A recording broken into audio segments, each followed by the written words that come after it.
lecture of the third chapter of Bhagavad Gita.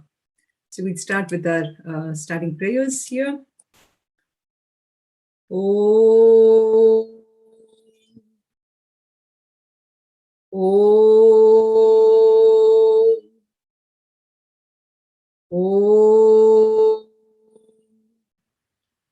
Om Sahana Bhavatu Sahanau Bhunaktu Sahaviryam Karavavahai Tejasvinavadhitamastu ma vidvishavahai.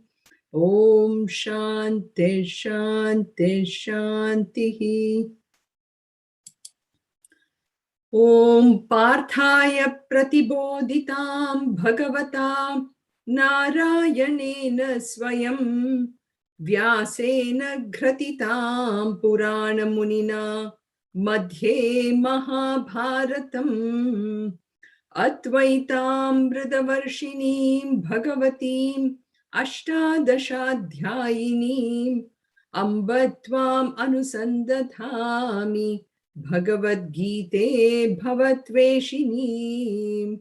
Namostute Vyasa Vishala Buddhe Pullara Vindayata Patra Netra Yena Tvaya Bharata Taila Purnaha Prajvanito Jnanamayah Pradipaha Prapanna Parijataya Totra Vetraika Panaye Jnanamudraya Krishnaya Geetam Vridatuhe Namaha Sarvadharman Parityajya Mamekam Sharanam Vraja Aham Tva Sarva Papebhyaha Mokshayishyami Ma Shuchaha. So we are on the third chapter. And as I've said before too, I mean, this is probably the, I won't say the most relevant, but definitely relevant from where we are when we are doing our jobs, when we are having all our responsibilities in this world. So how do we really conduct our life where there is no stress? And what is it that really causes stress, and why do we actually go through all this, and what can Bhagavad Gita really teach us is in how do we really act in this world. So this art of action or art of living is what the third chapter is all about, where Veda Vyasaji introduces us this concept of really how to act. It is not what to act, when to act, all that, but really how to act. And that is what we've been looking at. So based upon the shlokas that we did last time, the first to 6 shlokas which we did, I have a reflection time today, which is a little different, but let us see how it goes. So the question for all of us is, how does Arjuna's dilemma, which we saw in the shlokas, the 3 shlokas, how does that reflect our own confusion about life? That's the question. How does Arjuna's dilemma reflect our own confusion? Any thoughts? Any thoughts? Whatever comes to your mind. The whole idea is, as we speak out and as we internalize this teaching, it helps us to really reflect on what Bhagavad Gita is trying to give us. So, and again, when we talk about dilemma, in the case of Arjuna, his dilemma was essentially looking at these 2 alternatives that he had. One is, does he, should he just stay there and fight? Or should he just run away, or not necessarily totally run away to the Himalayas, but basically not do what he has to do. So how does that reflect for us in the situations that we face? And I chose the word dilemma particularly because it just encompasses so many of those situations that we face. What do you think?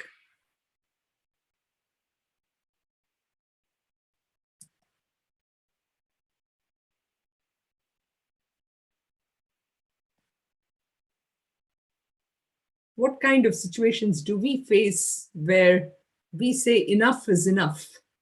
And, I decide that I want to run away to Kerala or Tenkasi or something. I'm just using these words where, sometimes we think, okay, I've worked enough.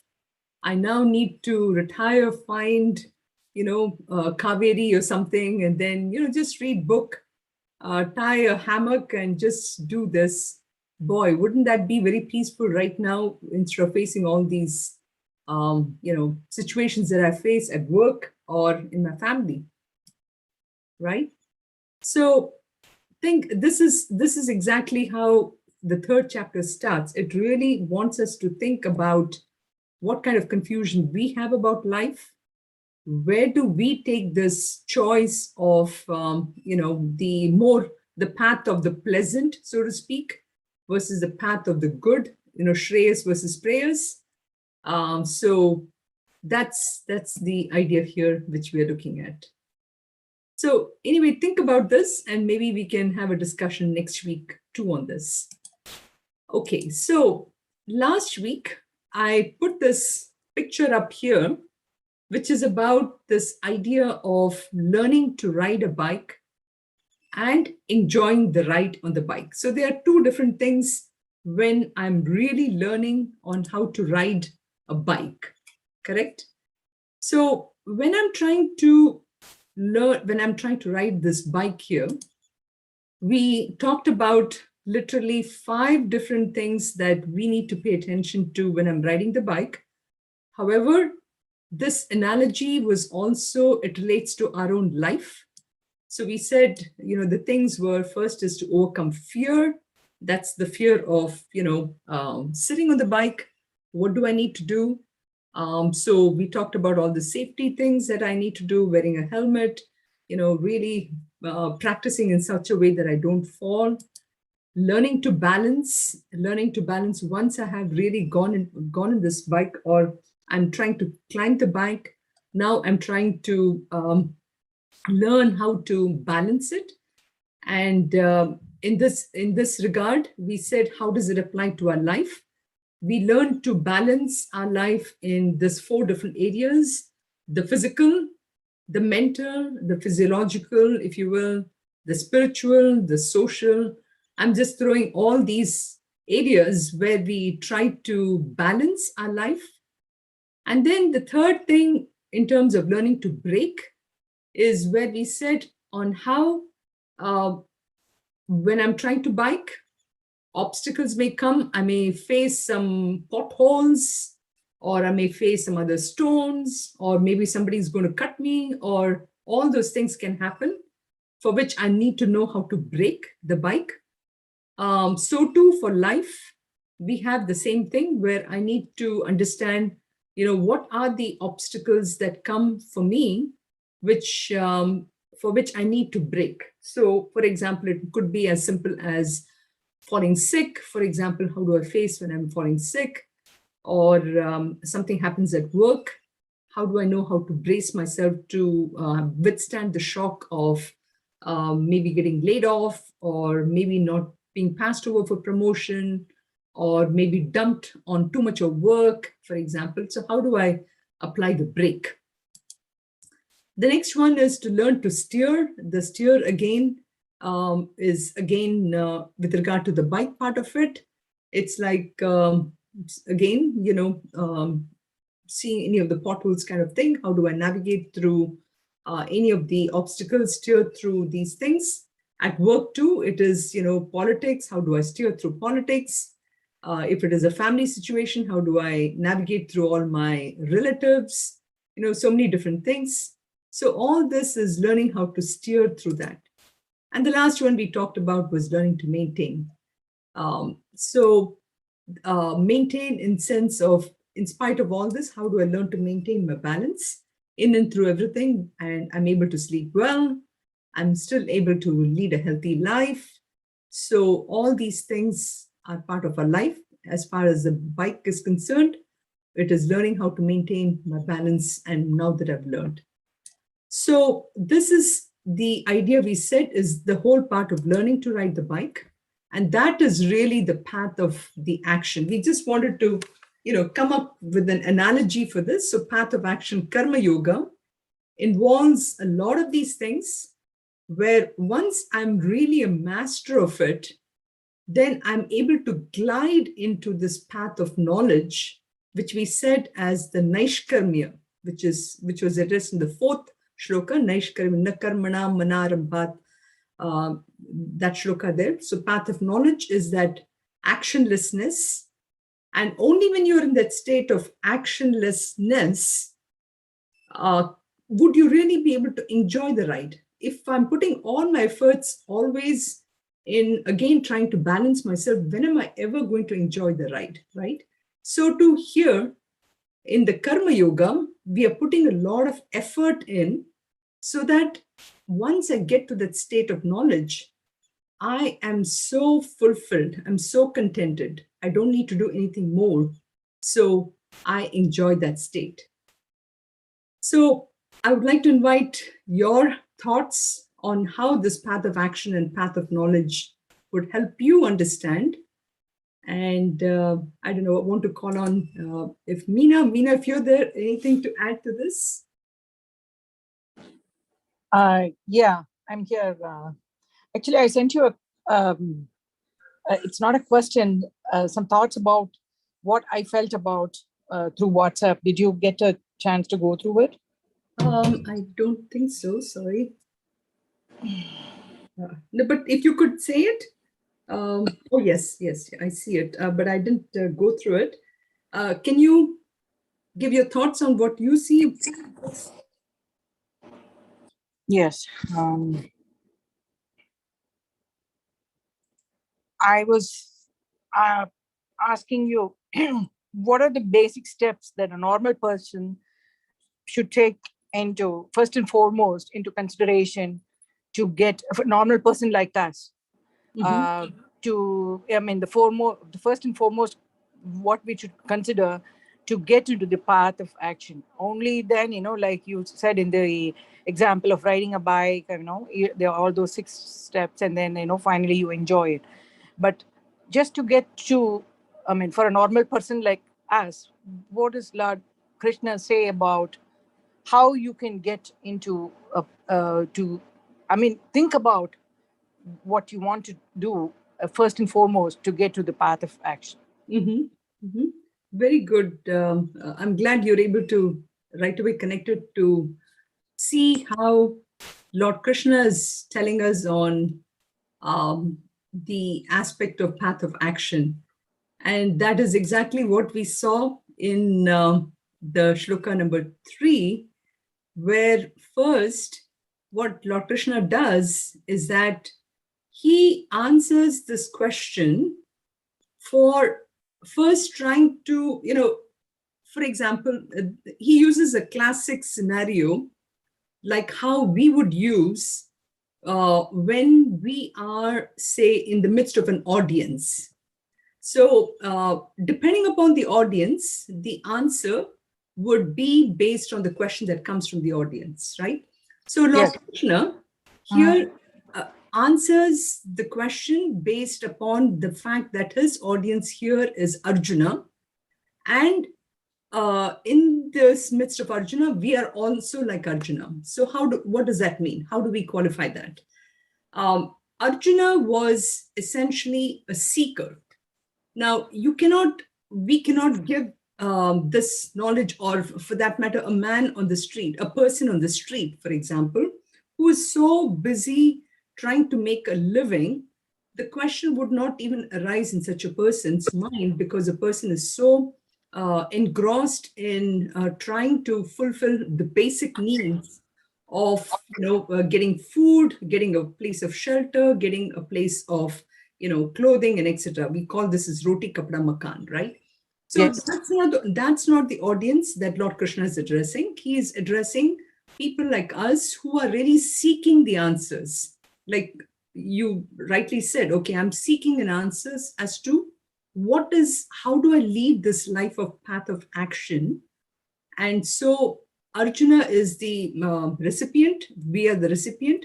So he first addresses, he in this shloka number 3, very clearly the audience, which is Arjuna, and he says, in a sense, in this world, there are two types of people. The one type of people are the type of people who are the doers, who are actually maintaining this whole world. In a way, if you look at it like the corporation, in a corporation, we always have what is called as a research division, and then we have what we call as the or research and development, if you want, R&D, as one division, and the other division is where the products are now sold, right? So the research division, they do a lot of thinking, they come up with ideas and everything. And then you have this other group, which is actually selling out, who are actually more doing, really spending a lot of time going outside. So in that sense, if you look at it, Krishna is trying to address that group of people. So what he does, though, is, and I'm just going to put this out here as the thing here, which says, he's trying to tell Arjuna, hey, Arjuna, I can explain to you, but I cannot understand for you. Okay. Now, this is sort of a classic statement, which Lord Krishna really didn't say this, but in a sense, because of the question that Arjuna asked, where he said, my mind is confused. Krishna, you're telling me that I should do my job of killing, but you're also telling me that this knowledge is superior. So Krishna wants to first make sure that the information that he's going to be giving in the next few shlokas is going to involve a little more thinking to it. And as you will see, as the shlokas come in, which actually gives you all that guidance, what you were just asking, Meena, what is the guidance that is there? So Krishna will tell us the guidance, but he also wants us to contemplate upon it and think. And that's why I put up this thing as, he's going to tell us, but he's going to make sure that we also understand this. So he starts with that shloka, what we saw, where in shloka 3, he said, basically, these are the two groups of people. One group is the people who are the thinkers, and the other group is the people who are the doers. And then he gives the qualifications for those two people. Basically, he tries to say that, in order for somebody to be a thinker, or to, go into this class of thinking, first of all, you have to have a mind which is really sort of uncluttered. A person who is doing a lot of work in the field, and sorry, I think my thing froze here. I don't know if I can, or maybe let's see if you can hear me though, right? Yes. Okay, good. Hopefully this will change. So can I interrupt you a little bit? Sorry. Please do. So Lord Krishna, what he says to Arjuna is, I can only explain to you, but I cannot understand. So the same thing applies to everybody. I mean, we have to take the Gita into our mind, into our soul, but we only have to understand what Lord Krishna is trying to say and how we can interpret with our own life. Is that correct? That is true. That is true. We can interpret with our life, but what Krishna is also trying to say is, if you listen to me very carefully, even though I may be facing, or I may think that I'm facing a situation which is different than others, but by removing a lot of the noise, so to speak, then I will be able to understand that my problem is really no different than other people's problems. So let me explain this. What do I mean? So for example, sometimes I may say that, well, I have a family where my children, are really working hard to get to the university. And my problem is I want to make sure that they go to a good university. So for me, that problem is the most important thing. For somebody else, they may have somebody whom they're caretaking at home, and that is, they want to make sure they're doing the right job for them. And that could be as a problem, right? But in a sense, if you look at it, the problem is still the same. And Arjuna is asking, is giving the guidance where I'm looking at the problem in its core essence, and I apply it to my situations. Does that make sense? Yes, little bit, not completely. Okay. Okay. So, so all that is where Krishna comes in, and we will see some examples. We will actually study this in the light of those examples. So in this, Okay, thank you so much. You're welcome. So in this shloka, all he's trying to say is that he's trying to first tell Arjuna that, hey, Arjuna, you are, I'm addressing you in this thing here, but you are the kind of person who is in the path of action. Whereas in the world, we have basically people who are path of knowledge, those thinkers, and the people who are the path of action. Okay, so having said that, in shloka number 4, he goes directly into this state of explaining what is really actionlessness, because he recognized that Arjuna did not want to fight. So Arjuna really wanted to get out of this action mode. And to him, it seemed that if he were to get into the state of actionlessness, which is where this path of knowledge would take, that he would find the fulfillment. So with that in mind, Krishna now comes back and tells him that, hey, you know what? You're not going to be able to get to that state right away, buddy. He says, the only way you can actually get to that state is through the path of action. That's what he wants to tell him. So he says, there is no way that you can reach that state of knowledge, which is perfection, and which is qualified by the state of no action, actionlessness. You can't get there by giving up action. Normally, that's what we would do, right? If I don't want to do something, then I would stop doing what I'm doing, or I might not take up any new activities. Those are the only two ways you can get to a state of where you're not performing an action, right? So yes, that is what he's trying to show here, that state of perfection. So here again, we're not talking about the path of action, but he's just telling Arjuna, just because the question was in Arjuna. So we have not yet come to the path of action, but again, this is a prelude to sort of getting rid of some doubts in our mind as to why is it that I cannot really get to this state. So he's first, making sure that Arjuna understands, hey, Arjuna, there is no way that you can actually reach that path of knowledge, which is qualified by actionlessness, by not starting anything, or even by giving up. So that's what na karmana anarambhat, by not starting. Naishkarmyam, which is a state of actionlessness. Purushaha, a person, ashnute, can reach.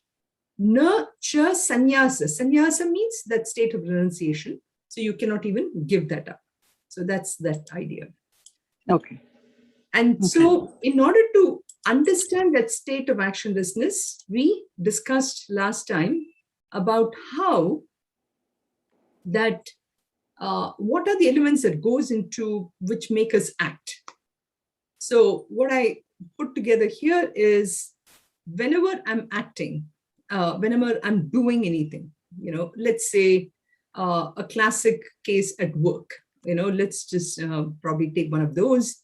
My boss asked me to do an action of doing a report, whatever. So the act is the thought of writing a report. And for that, first, the prelude to it, the step prior to this action is the thought that I have to write this report. And the third thing for this one is, I want to do this report with a desire to please my boss. Because obviously, none of us would do any action without a goal of what is in it for me, And what is in it for me, obviously, is I need to be happy doing that. So happiness is the goal, what I'm expecting out of it. So the desire is I need to be happy of writing this report for which I do this action of writing. But prior to the desire, there is something called as a seed in my mind where I need to really please my boss in this way of writing this report. So that's called as vasana. Vasana is the seed. Just like you have to plant a seed before you can get a plant, so too here the vasana is a seed for which an action happens. So that's the aspect of vasana. And then the last part of it, which is sort of a new concept which we just introduced last time, is avidya. Avidya means ignorance. And this ignorance is a terminology which you will see, which is used in Vedanta a lot. And this idea is because I think I'm somebody, then that state of being somebody introduces a lot of factors. That is what is called as ignorance. So my true self is actually that absolute reality. We call Brahman, we call Atma. All that is my true self. That is my true identity. That is my true personality, if you will. Actually, personality is probably not a good word. Maybe let's look at identity. My identity is really Brahman. However, what happens is I have taught myself to be this Sunitha who has this certain physical self, mental self, intellectual self. So I'm thinking that that is who I am. And so every action in the world is prompted by that aspect. So so I'm ignorant about my true self, and that is called as avidya. So the minute I think I'm the Sunitha, then what happens is there are a lot of things as part of my personality, which I exhibit, which qualifies me as Sunitha. And I act in this world through that aspect of vasana. So I may have a certain vasana for drinking a particular kind of coffee, or I may have a certain vasana for a particular subject, chemistry, or I may have a vasana for a particular hobby. All these things which are unique to me are all those vasanas. And all those vasanas, they act as a kind of a layer in me, which qualifies me. And it is through those vasanas I do this. So this is how we act. And so therefore, what Lord Krishna is trying to show is that state of path of knowledge, which is actionlessness, is actually, if you look at it, it is desirelessness, where somebody doesn't have any desire. And when somebody doesn't have any desire, means that person does not even have any vasanas. And the person is free of any ignorance. So that person is pure Brahman. That is that state of leading to the path of knowledge. Whereas in the path of action, we all have these desires, we have these vasanas, which leads to all these actions. And all this is prompted by the ignorance. So if I take that bike example, in order to get to that state of absolute actionlessness, I need to first work on those 5 different things where we had steering and all, steering, maintaining balance and everything, are basically, how am I going to get rid of my desires? How am I going to, you can say either get rid of desires or be in control of them, be in control of my vasanas, be in control of my ignorance. So these are the kind of steps which we need to work on in order to get to that actionlessness. Okay, so that's what we said. So now I'm just going to, just a little bit of a lightening of thing here. How many of you have seen this particular, does this lady seem familiar to you? How many of you travel Delta flights? Oh, yeah. Yes, I did. Yeah. Yeah. So what does she say? She says usually, smoking is not allowed, right? Yes. Not allowed in the flights, right? So now, if we were to ask her, what is really Krishna trying to say in this shloka then, which is here, Nakarmana Manarambhat, two things, what do you think she is trying to now say as what is not allowed? Without performance of action, one cannot reach the knowledge that they should. Exactly. So this is what I kind of put this. Krishna is basically saying that, hey, quitting to act is not allowed. You can't really quit. You can't just say that I'm not going to start anything. You cannot quit, nor can you stop yourself from not starting anything. So don't quit, and don't think that you can get away with not starting anything. So that is not going to lead you to this path of actionlessness. So that's what Krishna is trying to tell Arjuna here. Arjuna, you are an army person. You are who you are because of your personality. Your vasana is to fight this battle, to get this kingdom back for yourself. So you have to do that.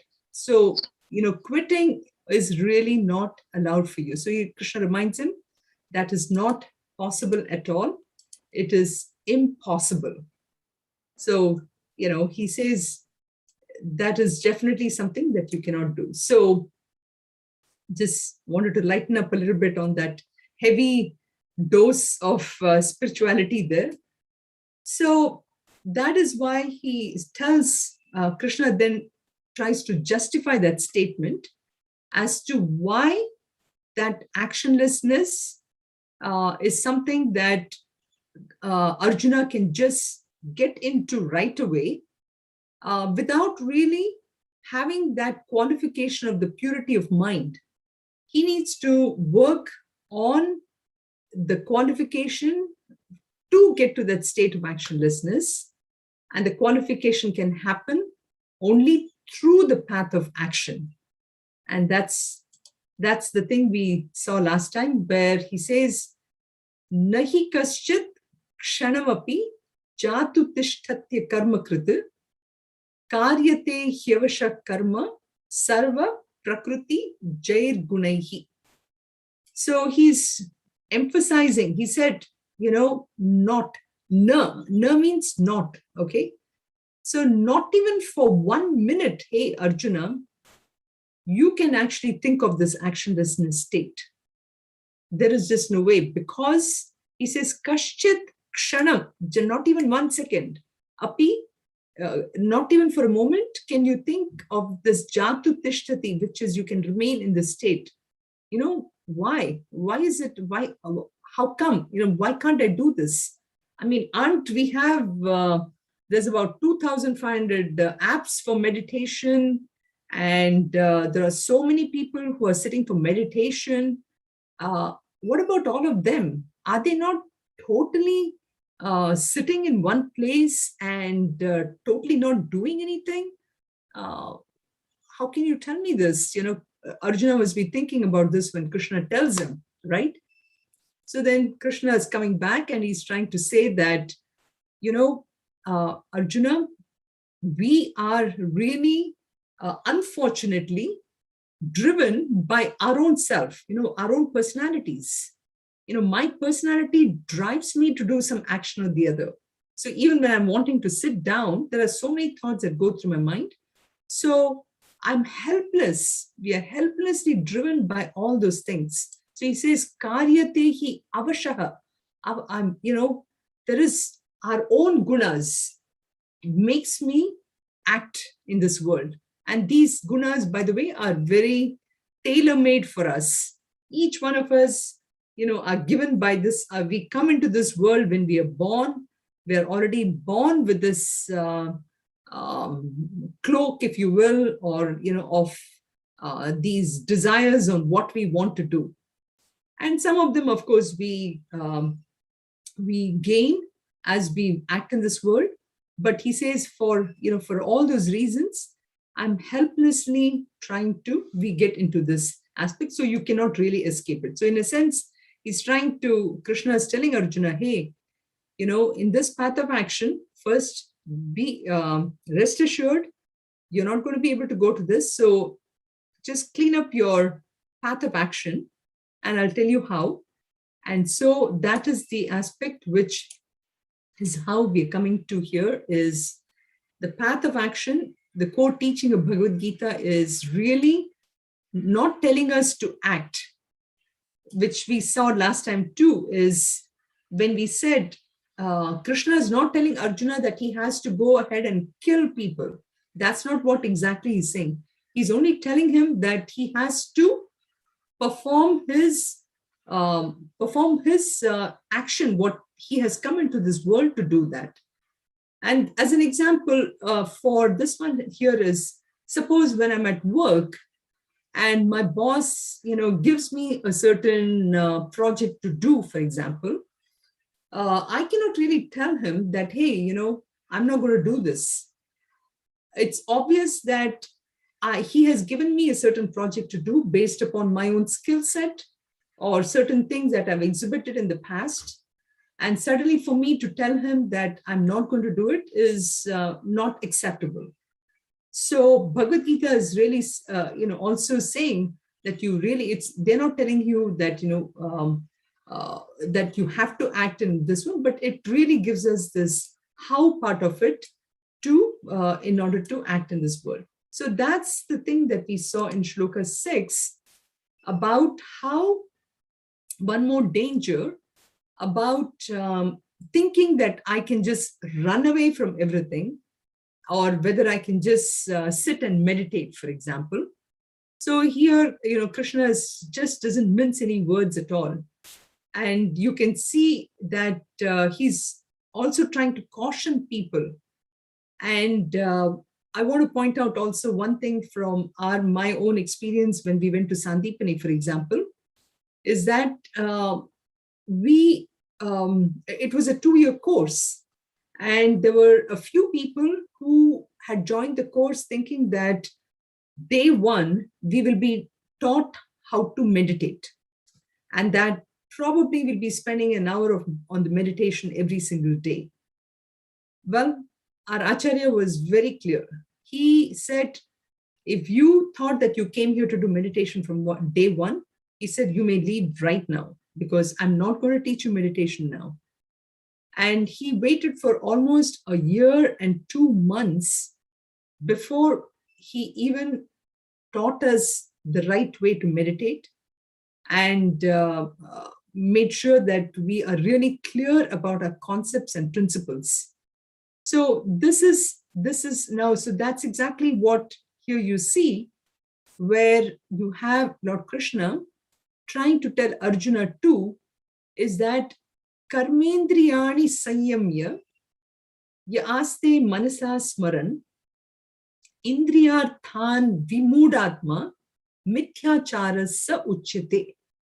He says, if you're trying to just sit down and pretend you're meditating and showing the world that how you meditate every day, let me tell you, you are none other than a mithyachara. Mithyachara meaning a hypocrite, a person who is just showing a false thing outside. So Krishna is just not mincing any words at all. He's trying to be very clear and telling us that it is hard to get to that state of actionlessness because of the fact that we are so full of that desires. We are so full of that vasanas. So those vasanas, those desires, everything that lead to the action, they actually really come and disturb us in different ways when I'm trying to sit and meditate. So I'm just putting a pictorial thing here to show, for maybe a person like who I have here, maybe these are the kind of thoughts that comes to the mind when the person is trying to meditate, right? So, and I just put some question marks there because it depends on each one of us, who we are. Our own vasanas are different. Those vasanas lead to different kind of desires, and those desires then lead to different kind of thoughts in the mind. So this mind, which is so full of desires, how can that person ever get into that state of meditation, right? So this is why we have in Shloka 7, where we find that is given as a sharp contrast to the people where we just saw. People who are full of desires can obviously are not good practitioner of the path of action, the path of karma yoga. So then the question will come, who are those people? What can I learn from them? As Meena, you pointed out, what can I learn from what I need to do in my path of action? So that's what we see in Shloka 7. So we didn't do this before. I'll just chant it. Yastvendriyani manasa niyam yarabaterjuna karmendriyai karma yogam asakta savishishyate. So here we are discussing for the first time, I guess, we've seen elements of this in chapter 2, the Shloka 47, 48, 50, where we saw different aspects of yoga, karma sukaushalam, samatvam yoga uchate, all those things. So here he's trying to show that how we have karma yoga, which is intended for a person who has understood this this aspect of karma yoga. They are able to use the mind through understanding. The person is able to bring the senses under control. So it is unlike somebody who works in the world where the senses are always the gateways, and where the senses are working in the world by getting being engaged in whatever the action is. The person here is using the mind, and with the mind keeping the senses under control. And later, actually, we will be seeing some beautiful shlokas. Trying to think which, maybe it'll be chapter 6, or where the shlokas from Kathopanishad is being discussed, where you see the senses are being compared to the horses, the 5 horses, and how the 5 horses are held very tightly by the reins, and here, of course, we're talking about the mind, but here the mind can be understood as intellect also. So the intellect is holding on to the reins of the horses, or the intellect is holding on to the reins of all the senses, and not allowing the senses to just get engaged in the sense of action. So such a person, but whoever, so he's saying yaha tu indriyani, which is the senses, manasaha, with through the mind, niyam arabaterjuna, is able to bring it under control. Such a person is the one who really has understood what the karma yoga is, the path of action. And so such a person then works through the organs of action, which is hands, legs, all the 5 sense organs. But yet, even as the person is working in the world, that person is totally detached, totally detached. And we will talk about what this means really. Uh, the shloka just says it's detached, but then what does it mean, right? And such a person is a person who's really doing this path of karma yoga really well. And that's what he's trying to show here. Such a person who is really detached and who's well understood, who's able to detach themselves from the. So here the word asaktaha or detachment basically means that that person is independent. Asaktaha, independent. So if you mean independent, what is this? What I mean, how are we then? Are we not independent also? Well, we need to ponder upon this. Here, independent, we are dependent on the world. We are dependent on the world for our happiness. Whether it is, a simple, our iPhone, or whether it is, dealing with people, constantly there is a situation for us where I'm asking myself, what is in it for me? Am I happy? I'm looking for happiness in each and everything, every aspect in this world. So, but here Krishna is telling Arjuna, a person who is asaktaha, who is totally detached, who is not dependent upon the world for the person's happiness. Such a person is asaktaha, and such a person is the one who is truly a karma yogi, because that person does karma yoga through using the same thing. There's no difference between how a karma yogi works and a karmi works.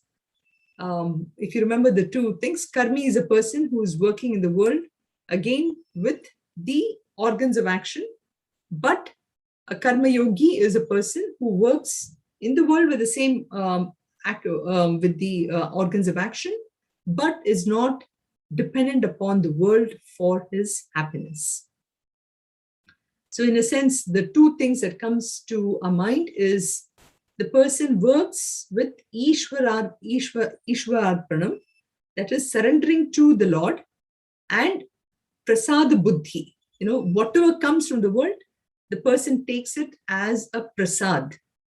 It doesn't matter what it is, whether the world is, saying that, denied you a promotion, or gave a great promotion. Either one is prasada buddhi.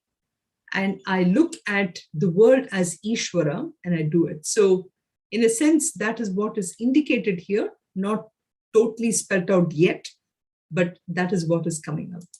So as examples, we can think about, as a parent, for example, if I'm going to be sending my, my kid is graduating and has applied to many of the universities and has gone into, really wanted an out-of-state university, but then happened to get admission into U of M, for example. I take this as an aspect of, well, this is exactly, it was meant to happen. This is what Lord Krishna decided that what I wanted to do. So I take this. So that could be looked as an example of this place here. Or there could be many other examples that you can think of, anything and everything where I'm acting in the world, where I'm not deciding that this is exactly how it has to be, which has to appeal to my senses. I'm independent on how it is going to come out. I just do my work, but I just accept the consequences. So that's the shloka's aspect here. So once we do this, then what happens?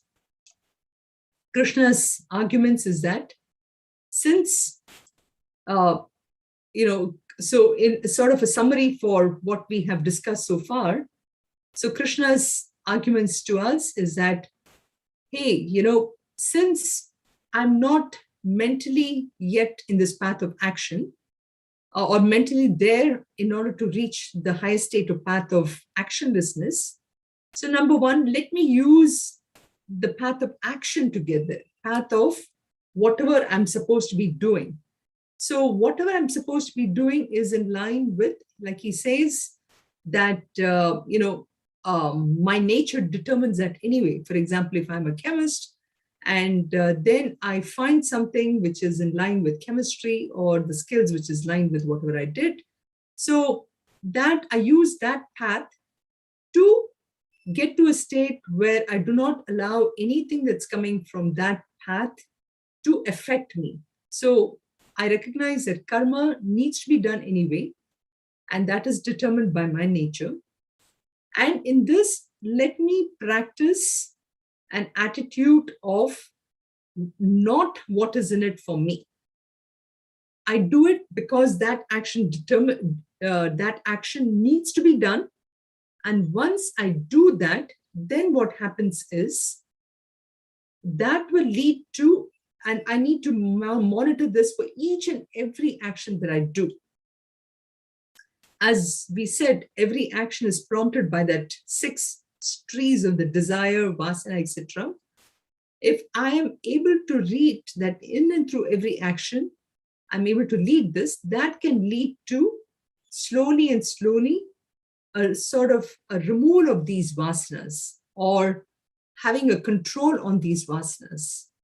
When we do that, that leads to really the purification of the mind. And when that purification happens, then that will allow really this high knowledge to soak in. So this is sort of a summary of all these things, points which we talked about here. So having done this, we now come to the shloka number 8, where you can imagine, say, somebody asking this question. We call this in Sanskrit as Purva Paksha. Purva Paksha is a doubting Thomas, if you will. Maybe such a person may say, I'm really not interested in getting into that state of perfection. I'm okay where I am right now. And I just do what I need to do. So if that is the case, how should I lead my life?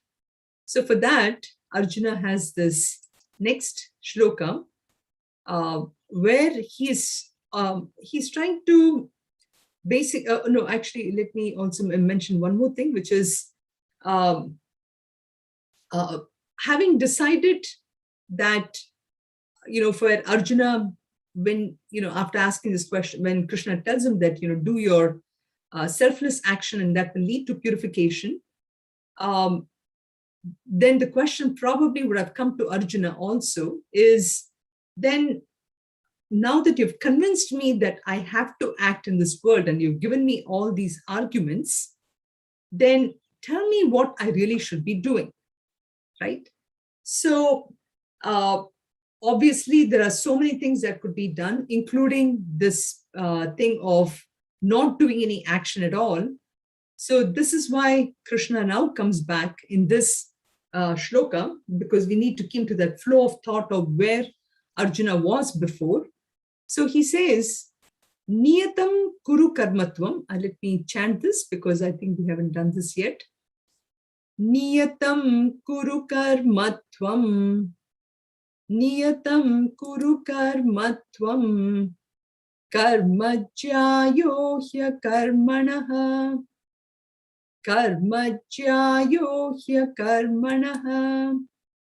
Sharirayatra pichate. Sharirayatra pichate. Na prasidhyeda karmanaha. Na prasidhyeda karmanaha. So we see Krishna telling Arjuna, after convincing him that he definitely needs to act, right? Right now, we are now in a situation where Arjuna now I think Krishna probably got a feeling that, he's given him enough arguments and he's ready to act. So you see, one thing more which is nice, interesting here is Krishna never really told Arjuna in the beginning, in the third or fourth shloka, that, hey, just do your duty. He actually gave him all the arguments as to why he should be doing. And then only he comes and tells him that why the action that he needs to do is, what action should he really do? Because I'll have a slide here to show potentially what are all the kinds of actions that we do. So he starts off by first saying that, hey, niyatam kuru karma tvam. Tvam, that is you. Hey, Arjuna, and in a broader sense, it applies to all of us. He's saying that you need to look at niyata karma. Niyatam indicating that which is your duty. So niyatam kuru karmatvam. And this karma is karma jaya indicating that it is very superior.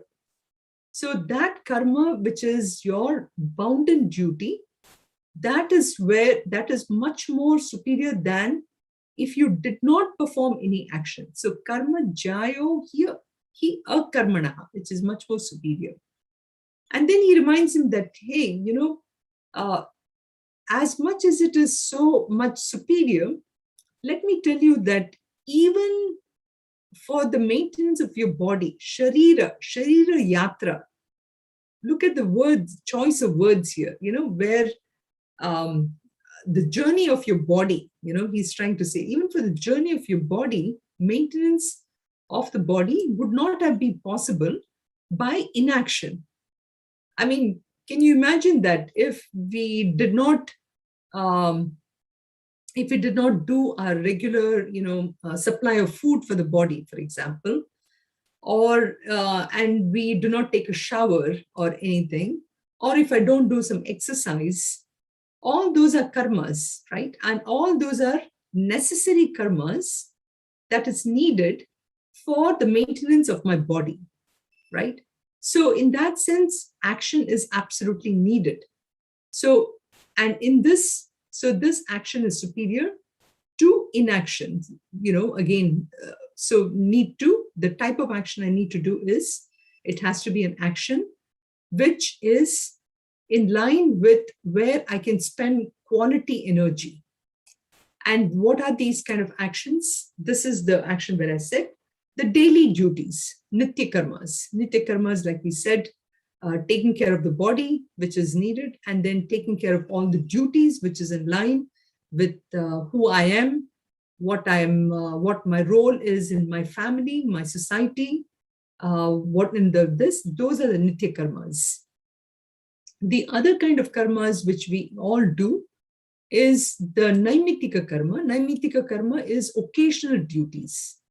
Occasional duties, like if there is a birthday in the family or a wedding of my friend, those are all, or if I have to do my upakarma, recently we did this Avniyavatam and everything, all those are karmas which are done for special occasions. And then there are certain karmas which are to fulfill some desires, kamya karmas, special desires.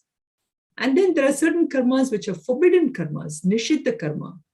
And then certain karmas are prayachita karmas. Prayachita karma indicating if I were to do something by mistake, then I do certain prayachita karmas to sort of nullify any effects that may come about it.